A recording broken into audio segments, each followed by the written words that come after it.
ini soal tanda tanya. Tanda tanya tuh gini. Dari sejak awal dugaan keterlibatan Hasto itu udah ada tuh. Sudah ada bahwa Hasto diduga terlibat dalam Udah lama kalau udah itu lama, kan isunya. 5 tahun yang lalu. Iya. Maksud gua pasal itu, dugaan itu sudah ada. Hasto sudah diperiksa di pengadilan bahkan. Kenapa ditangkapnya baru sekarang? Guys, ini hari ini nih luar biasa guys. Dari pagi tuh rame sekali tentang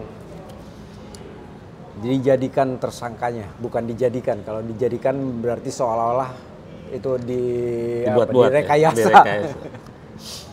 Tapi intinya faktanya adalah berita terkait Sekjen Partai Demokrasi Perjuangan PDIP ditetapkan sebagai tersangka dalam kasus Harun Masiku. Dan ternyata hari ini, hari Selasa 24 Desember, clear tuh. Sprindiknya, SPDP-nya sudah keluar. Tertanggal 23 Desember 2024. Dan Hasto Kristianto dikenakan dua tuduhan tuh, 2 kasus. Satu kasus terkait kasus Harun Masiku, PAW, pergantian antar waktu. Yang kedua, terkait perintangan penyidikan kasus Harun Masiku. Kasusnya sendiri guys, ini kan sudah berlangsung tahun 2019 atau 2020 awal, Januari. OTT ketika itu dilakukan di bulan Januari 2019. Nah, tetapi gagal terhadap penangkapan yang dilakukan KPK terhadap Harun Masiku karena Harun Masiku tiba-tiba menghilang. Diduga Harun Masiku sudah diketahui dan menurut apa yang ada di KPK itu Hasto kemungkinan ada yang bocor ke Hasto informasi itu. Tapi termasuk katanya yang punya Hasto sendiri tuh, tapi nggak tahu ininya kayak apa, maka ini akan dilakukan lebih lanjut. Nah, hanya yang menarik guys, setelah 5 tahun Hasto ditetapkan sebagai tersangka. Dan yang kedua, baru bulan lalu ada podcastnya Akbar Faisal yang dengan mengundang ada Hasto, yang kedua ada Koni yang menginformasikan, mendengar kabar. Koni ini yang kebetulan dia adalah pengamat militer dan juga punya jaringan yang kedekatan dengan intelijen. Dan itu menginformasikan kepada Hasto yang notabene adalah sahabatnya, yang mengatakan bahwa ada kabar Hasto akan ditangkap terkait dengan kasus Harun Masiku. Nah, ini sejak itu menggelinding tuh. Nah, di dalam podcastnya Akbar Faisal pun itu sempat Hasto pun mengatakan tidak gentar dengan soal ini. Dan ini yang kedua menurut Hasto adalah rekayasa politik. Yang ketiga, Hasto di saat itu juga membongkar kaitannya, nyablak lah istilahnya ya, terkait soal Jokowi. Bahkan dia mengungkap ketika keresahan Jokowi terhadap Anies Baswedan ketika menjelang Pilpres 2024 kemarin. Nah, menurut lo gimana nih, Le? Kayak sini, Le? Kalau gue ngeliat gini, ada beberapa item. Item pertama soal penangkapan Harun Masiku bocor. Ya. Buat gue sih menunjukkan 2 hal gitu ya. Hal yang pertama itu adalah kalau itu bocor, maka itu menunjukkan bahwa KPK itu rapuh. Bagaimana mungkin bisa bocor? Informasi bisa bocor. Sensitif, yang Dan konfidensial. Oh, itu 5 tahun yang lalu. Oke, yang sekarang pun yang gue tahu informasinya Hasto akan dijadikan tersangka udah minggu lalu beredar. Iya. Bahkan kemarin wartawan tuh udah tahu persis soal sprindik itu. Jadi artinya kebocoran, kerapuhan lembaga KPK untuk menjaga informasi itu masih terjadi nih sekarang. Kalau gua kan ngelihatnya itu ya. Yang kedua, ini soal tanda tanya. Tanda tanya tuh gini. Dari sejak awal dugaan keterlibatan Hasto itu udah ada tuh. Sudah ada, Pak Hasto diduga terlibat dalam udah lama kalau itu kan isunya 5 tahun yang lalu. Maksud gua pasal itu, dugaan itu sudah ada. Hasto sudah diperiksa di pengadilan bahkan. Kenapa ditangkapnya baru sekarang? Kan kalau dugaan-dugaan seperti itu dan pemeriksaan terhadap dia udah lama ya? Udah lama. Dia dan supirnya kan? Oh, Yasona aja udah lama diperiksa. Kenapa ditangkapnya baru sekarang? Ini kan kemudian memunculkan dugaan dari publik nih. Karena nuansa politis. Nuansa politis, karena Jokowi baru dipecat dan sebagainya dan sebagainya. Itu kan lama. Pertanyaan berikutnya kan adalah apakah rekayasa politik itu terjadi? Satu-satunya cara, kalau buat gua ya, satu-satunya cara KPK untuk meredam isu politis itu prosesnya harus dilakukan secara cepat. Ini pengumuman hari ini nih. Ini nangkepnya kira-kira kapan ya? Penahanan ya? Kalau penahanannya berlarut-larut, itu memunculkan dugaan rekayasa politik.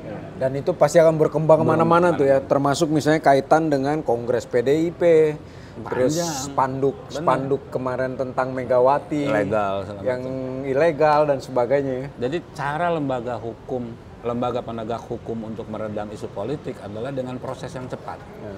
Contoh terbaru adalah kasusnya Tom Lembong oleh Kejaksaan Agung. Itu dilakukan cepat, Dad. Tahan, ribut segala macam, pra-peradilan menang, udah selesai. Keributannya hanya 2 minggu. Keributannya 2 minggu. Bukan berarti Tom Lembong pasti salah, enggak. Tetapi meredam isu politik. Jadi kasus dulu salah satu ketua partai bahkan, bendahara partai, dilakukan cepat. Tap, itu ngeredam mereka isu politis. Nah, gua ngelihat, mohon maaf tanpa bermaksud menyinggung, KPK kok kayak ada di wilayah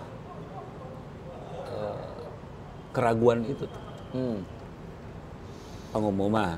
Kenapa belum ditahan? Proses dan sebagainya. Maksud gua, ya lu tahan aja. Justru dengan digantung kayak sekarang, itu memunculkan isu politik makin liar. Dan memang ini mau nggak mau ya, karena kaitannya dengan seorang posisinya jabatannya itu sebagai sekjen. Dulu ketum dah. Dulu ketum, KPK pula yang nangkap ketum. Bendahara KPK pula yang menangkap ketum PKS. Maksud gua, proses politik itu hanya akan bisa diredam kalau prosesnya cepat. Kedua, takut massa dan segala macam. Sepanjang isu yang digelindingkan terang benderang, dengan bukti-bukti yang sangat kuat. Ini kan tadi si ketua KPK udah ngomong kan, ada keterlibatan A, B, C, D segala macam gitu. Ya, intinya sebenarnya gini, kalau misalnya SPDP atau sprindik itu sudah keluar, dipastikan bahwa penyidik itu pasti sudah punya dua alat bukti yang sangat kuat terhadap kasus ini kan. Justru itu kalau gua nunggu tuh, lu udah punya 2 alat bukti, kenapa nggak ditahan? Penahanan memang adalah diskresi penegak hukum, tetapi justru kalau nggak ditahan itu memunculkan isu politik. Yang menarik memang ininya sih bumbunya, bumbu dan dramanya dramanya itu bocor ada yang ditangkap, terus Hastonya dengar kabar akan ditangkap, Hasto bicara ke publik. Terus setelah itu muncul lagi woro-woro soal Megawati, muncul lagi terakhir demo yang bentrok kemarin itu dengan petugas aparat yang meminta Harun Masiku ini segera dituntaskan. Nah, yang lain juga yang menarik memang di sini ada PR yang luar biasa besar. Yang salah satunya menurut gue, Le, yang bisa meredam isu-isu yang kontraproduktif yang berkaitan dengan politik, maka KPK segera juga tuh bisa cepat menangkap Harun Masiku tuh. Karena kan sampai saat ini termasuk Harun Masiku ada 5 tersangka KPK yang buron tuh. Kalau buat gue sederhana sih, buat publik lah ya, sebagian publik, setidaknya buat gue sederhana itu adalah gini, Hasto ya nggak apa-apa, tangkap aja kalau alat buktinya jelas. Kedua, pertanyaan publik adalah apa kabar dengan Firly ya? Iya. Iya dong, apa kabar dengan Firly? Yang sudah jadi tersangka ya? Sudah jadi tersangka. Iya. Itu tuh pertanyaan publik. Iya. Pertanyaan lain pasti, apakah ini bisa sama dengan Firly? Berlarut-larut. Bisa jadi berlarut. Iya. Nah itu yang maksud gua, penegak hukum itu, ya namanya penegak hukum akan tegak kalau penegaknya benar gitu. Iya. Artinya tidak perlu ada ketakutan segala macam sepanjang buktinya terang benderang, dijelaskan apa. Jangan sampai itu tadi orang kemudian ngomong rekayasa politik kayak itu tadi, oh kenapa Hasto dijadikan tersangka, ditahan, Firly enggak, dan seterusnya dan seterusnya dan seterusnya. Yang gue mau melihat lagi adalah soal keterkaitan dengan proses ini nih, karena PDIP pasti akan melakukan upaya hukum lain kan, pra-peradilan. Ya, hanya satu cara dengan pra-peradilan ya. Di luar itu nggak ada kan? Nah. Yang kedua, menurut gue juga di sini adalah peran dari pemerintah, Le. Pemerintah ini adalah pemerintahan Prabowo Subianto yang baru, yang harus juga menjaga marwah dari lembaga hukum nih, Le. Yudikatif yang berkaitan misalnya dengan mulai sekarang mungkin harus semua case-case hukum itu memang harus gamblang dan transparan tuh. Yeah. Sehingga tantangan KPK memang harus menjelaskan ke publik itu dengan lebih clear ya. Iya. Yeah. Tidak hanya misalnya dengan kata-kata bahwa merintangi penyidikan, merintanginya seperti apa? Iya dong. Maksud gue itu. Nah yang kedua dia melakukan upaya PAW dengan siapa Setiawan? Wahyu Setiawan. Harusnya misalnya menurut gue nih, KPK minimal mengatakan ada keterangan dari Wahyu dia dihubungi oleh Hasto atau apa, misalnya kayak gitu-gitu loh. Ya, kalau KPK tadi klaimnya kan ketua KPK bilang ada bukti yang mengatakan Hasto aktif. Hasto bertemu Wahyu. Kan sebetulnya nih PAW kayak begini itu sederhana tuh. Bahkan caleg terpilih mengundurkan diri kalau nggak salah. Yeah. Poinnya adalah si caleg yang digantikan itu harus ikhlas gitu. Yeah. Mau ikhlasnya kayak apa gitu, ada transaksi di situ. Yang penting ikhlas. Di kasus PDIP ini, caleg yang akan menggantikan almarhum Kimas itu, misal itu yang perempuan tuh Aprilia tuh, tidak ikhlas digantikan Harun Masiku kan. Yeah. Bukan PAW kayak gini terjadi. Sebelum di hampir semua partai ya, hampir semua biasa aja gitu. Cuman ini adalah melibatkan. Waktu pertama itu adalah caleg yang akan menggantikan Ang Aprilia itu tidak setuju diganti oleh Harun Masiku. Rizky Aprilia. Yang kedua, yang tidak disetujui oleh KPU waktu itu adalah Harun Masiku pindah dapil kan, dari Sulawesi Selatan ke Sumatera Selatan. Jadi kalau buat PAW itu soal kecil, selesaiin di partai. Iya. Tapi kalau buat gua adalah Hasto ditangkap atau apa adalah justru pertanyaannya adalah kenapa nggak ditahan? Iya. Meskipun itu diskresi, tetapi itu diskresi itu harus jelas alasannya. Iya. Seperti kayak Firly, udah tersangka, belum ditahan, kasusnya tidak ada perkembangan. Iya. Orang lalu bertanya, ini ada apa dengan? Yang menarik di sini gue melihat ini nilai dari kasus ini ya, terlepas dari case hukumnya Hasto. Yang menurut gue menarik di sini adalah personality dari Hasto. Kenapa tuh? Intinya adalah dia siap menghadapi ini semua. Belum ditahan, semua juga siap. Iya, makanya pertanyaannya. Tetapi apapun, dia bilang siap, bahkan dia menganalogkan dengan para pendiri bangsa yang ditahan dan sebagainya. Menurut gua, apapun ini adalah nilai tersendiri menurut gua. Nilai di mana seorang pejabat partai atau apapun, public figure, yang dia berani mengambil resiko-resiko keren kalau itu. Yang dia mengerti bahwa dampaknya luar biasa terhadap dirinya dan kehidupannya. Ketika berpolitik dia udah harus siap tuh ya. Siap. Bahkan lantang gitu. Dia bicaranya lantang ketika di channelnya Akbar Faisal ya. Setuju itu. Bahkan ada contoh di masa lalu yang seperti itu yang harus kita apresiasi ya. Itu Malarangang. Iya. Ketika dipanggil KPK dia udah bawa koper. Iya. Dan dia bilang, Andi Malarangang. Dia Menpora ketika itu. Udah bawa koper. Karena dia udah siap ditahan meskipun waktu itu tidak langsung ditahan. Tetapi gua setuju sama lu tuh. Iya. Itu apresiasi kita oke tuh sama Hasto. Iya. Jadi maksud gua, apapun Hasto memberikan pembelajaran terkait dengan adab, etika atau moral sebenarnya berkaitan dengan budaya gimana para pejabat publik itu menghadapi persoalan-persoalan yang berkaitan dengan resiko-resikonya itu. Udah siap dengan risiko kan? Iya. Setuju gua. Dengan gamblang. Setuju. Jadi Bapak siap? Hah? Kita? Bapak.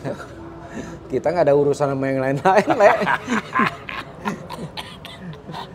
Kita urusan kitanya dengan kaitan dengan media aja. Siap bertanggung jawab. Tapi itu menarik kalau buat sikap gitu, tanggung jawab. Ya. Nah, tetapi yang perlu dihitung di sini ini adalah gimana kaitan antara frame-frame yang muncul itu berkaitan dengan politik nilai.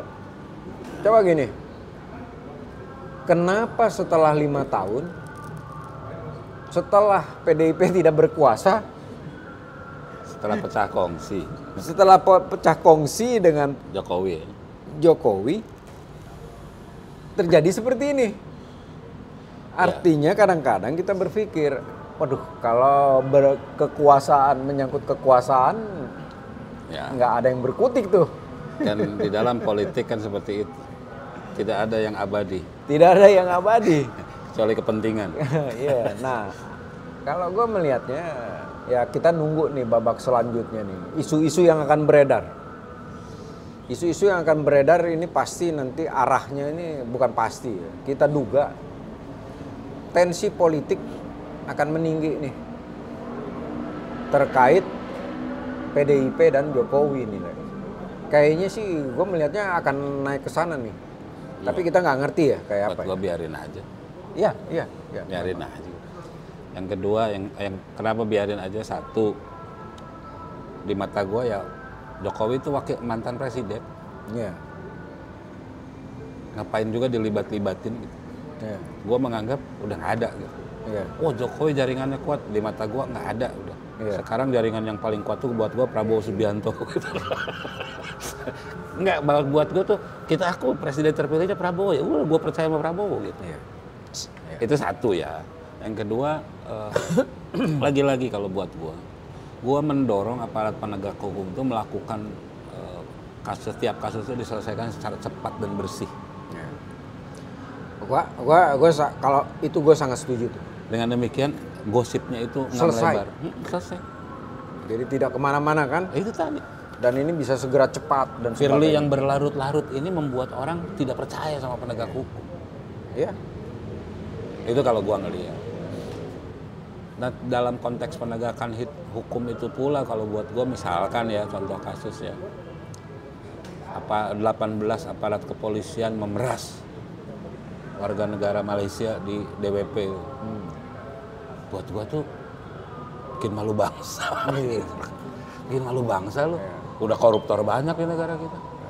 Dan aparat penegak hukum begitu pula. Dan itu gamblang sekali ya, terbuka gitu. Gila. Di kerumunan dan yang diinin sengaja warga negara asing lagi. Tetapi yang gue apresiasi adalah langkah Polri. Dengan langsung melakukan tindakan. Itu tuh maksud gue. Lakukan dengan cepat. Ya. Oke lah, setuju lah. Oke guys, saya bangga, saya resah, saya Indonesia. Kalian?